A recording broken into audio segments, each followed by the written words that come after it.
La parole est à Monsieur Patrick Hetzel, rapporteur désigné par la Commission des Affaires sociales.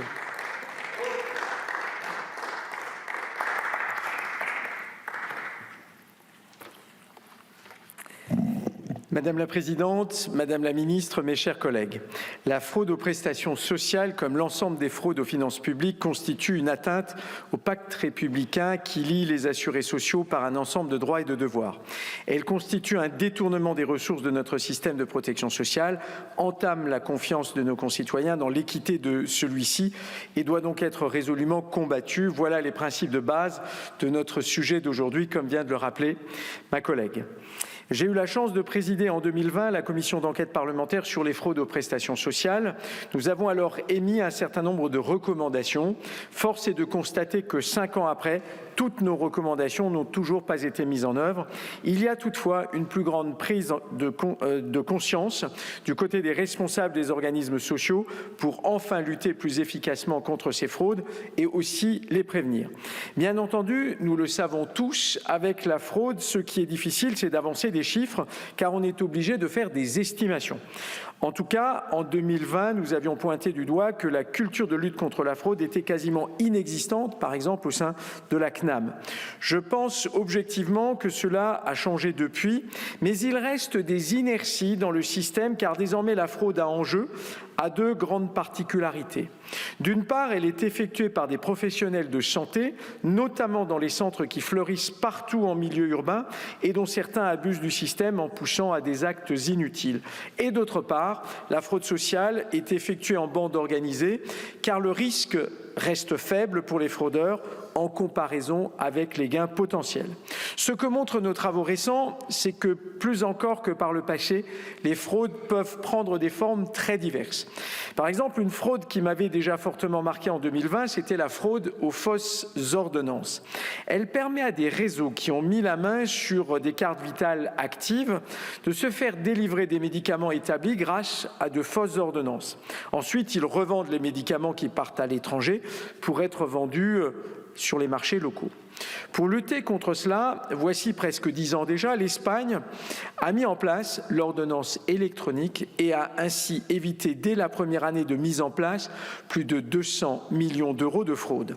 On peut considérer que la même chose permettra au bas mot d'économiser tous les ans un demi-milliard d'euros en France.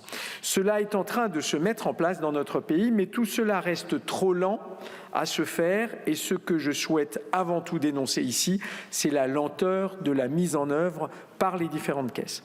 Dès 2020, nous avions insisté sur le fait qu'il fallait davantage utiliser les outils numériques et informatiques pour lutter contre les fraudes et pour effectuer de l'analyse de données statistiques pour identifier ces fraudes.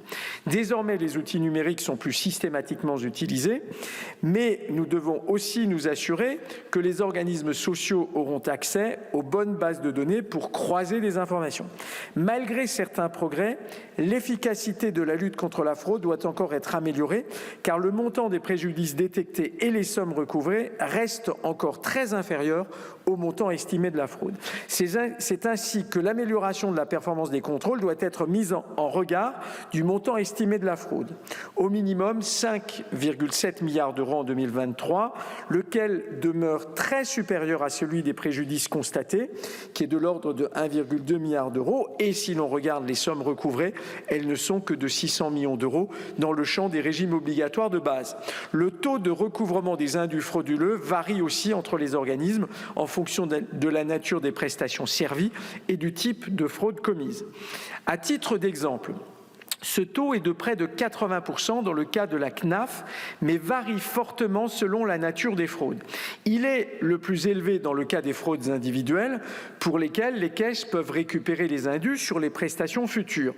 Dans les autres cas, notamment lorsque les fraudes sont commises en bande organisée, l'action des caisses vise avant tout à limiter le montant des préjudices irrécupérables en arrêtant la fraude le plus tôt possible. Au surplus, l'estimation de la fraude est encore incomplète dans la mesure où, dans le cas de l'assurance maladie, elle est ainsi évaluée sur une partie seulement des actes remboursés. Ainsi, en appliquant à l'ensemble des actes le taux de fraude estimé sur l'échantillon, la Cour des comptes présentait en 2023 une estimation supérieure de la fraude à l'assurance maladie, laquelle serait à elle seule de l'ordre de 4 milliards d'euros par an.